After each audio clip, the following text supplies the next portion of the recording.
এইটো আমার কারণে খুবই দুর্ভাগ্যজনক।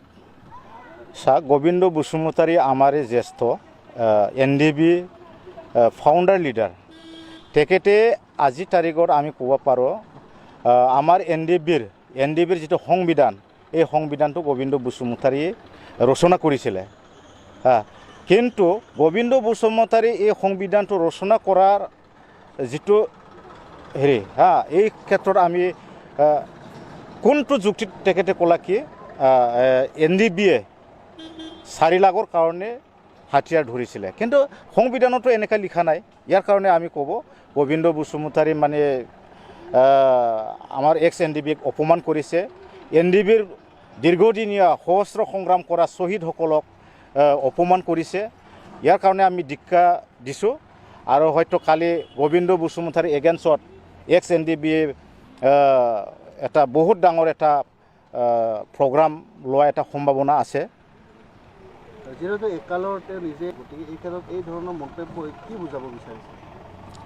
এইটোতো আমি বুজিব পৰা নাই, যিহেতু এজন হে আজি তাৰিখত চৰকাৰী মানুহ আৰু এনডিবিৰ কিছু সমস্যা এই সমস্যাক সমাধান নকৰাকৈ আজি তাৰিখত মানে এনডিবিৰ কিছুমান প্ৰব্লেমৰ বিষয়ে এই প্ৰব্লেমৰ যেটো চলি আছে, যেনে জেলৰ পৰা মানে মানুহ আমি মুক্ত কৰিব পৰা নাই, কেছ উইথড্ৰল হোৱা নাই, এইটো মানে গুৰুত্ব নিদিয়াকৈ এতিয়া এনডিবিক এটা নোহোৱা এটা মন্তব্য কৰাটো আমাৰ কাৰণে দুৰ্ভাগ্যজনক। এনডিবিক কোনোদিন 4 লাখৰ কাৰণে কোনো হাতত অস্ত্ৰ তুলি লোৱা নাছিলে। চৰকাৰে 4 লাখ কৈছে আৰু চৰকাৰে দায়িত্ব লৈ থাকিব নোৱাৰে বুলি কৈছে। এইটো গোবিন্দ বসুমতাৰী নিজে নাজানে। এই 4 লাখটো আজি তাৰিখত এনডিবি এক্স এনডিবি সকলৰ হাতত ব্যক্তিৰ হাতত নাই। এতিয়ালৈ এই 4 লাখটো গভৰ্ণমেণ্টৰ বেংকতে আছে। যোনে লৈছে তেখেতে লোন হিচাপে হয়তো এজন দুজন ল'ৰাবিলাকে লৈছে, কিন্তু আজি তাৰিখত 4 লাখ আসাম চৰকাৰ বা ভাৰত চৰকাৰে আজি এক্স এনডিবিবিলাকক দিয়া নাই। যেটো আছে এইটো বেংকতে আছে, চৰকাৰৰ হাততে আছে, চৰকাৰৰ ঘৰতে আছে। কোন যুক্তিত গোবিন্দ বসুমতাৰী আজি তাৰিখত 4 লাখ টকাৰ কাৰণে এনডিবিয়ে মানে হাতত অস্ত্ৰ তুলি লৈছিল বুলি কৈছে? এই টকাটো সকলোৱে পাইছে, কিন্তু 100জন মানুহে বাকী আছে বুলি কৈছে তেখেতে। এইটোতো মিছা কথা। এই এনডিবিত কিমান খেদাৰ আছে আজি তাৰিখত গোবিন্দ বসুমতাৰী নাজানে। ইয়াৰ কাৰণে 100জনহে মাত্ৰ আছে বুলি কৈ আছে আৰু এনডিবি কেইজন শ্বহীদ হৈছে এইটোই নাজানে। এনডিবিত কিমান খেদাৰ আছে আজি তাৰিখত গোবিন্দ বসুমতাৰী নাজানে। ইয়াৰ কাৰণে 100জনহে মাত্ৰ আছে বুলি কৈ আছে আৰু এনডিবি কেইজন শ্বহীদ হৈছে এইটোই নাজানে। আৰু বড়ো গাঁৱত এই সংগ্ৰাম সময়ত কিমানখিনি মানুহে হাৰাশাস্তি হৈছিলে, পাব্লিকে কিমান আৰ্মি মিলিটাৰীত টৰ্চাৰ পাইছিলে, কিমান মানে ৰেপ হৈছিলে, কিমান মানুহে মানে মেণ্টেলি বা ফিজিকেলি টৰ্চাৰ পাইছে ৰাইজে। এইটো আজি তাৰিখত গোবিন্দ বসুমতাৰী পাহৰি গ'ল। এই পাহৰি যোৱাটো উচিত নহয়।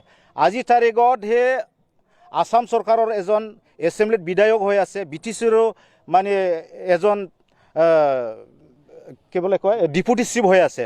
আজি পাৱাৰত থাকি পেলাই এই গাঁৱৰ যেটো কষ্ট কৰি আহিছে, এই ল'ৰাবিলাকে কষ্ট কৰি পেলাই আজি জেলত আছে।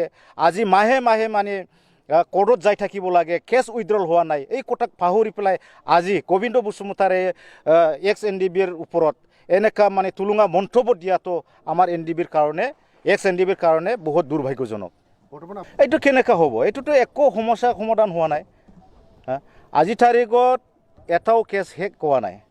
প্ৰমোদ বৰা আৰু গোবিন্দ বসুমতাৰী কৈ আছে মানে 250জনমান ল'ৰাৰ কেছটো উইথড্ৰল হৈছে। এইটোতো মিছা কথা। আজি তাৰিখত এজনো হোৱা নাই। কিছুমান নিজা উকিল ধৰি পেলাই লিগেলি মানে কিছুমানৰ উইথড্ৰল হৈছে। এইটো কিন্তু কোনো চৰকাৰৰ নীতিত বা চৰকাৰৰ প্ৰচেষ্টাত এইটো উইথড্ৰ হোৱা নাই।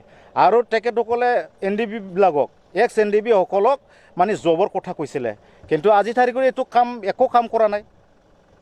এইটোতো কেনেকৈ আমি মানে এইটো সমস্যাৰ সমাধান হৈছে বুলি আমি ক'ম?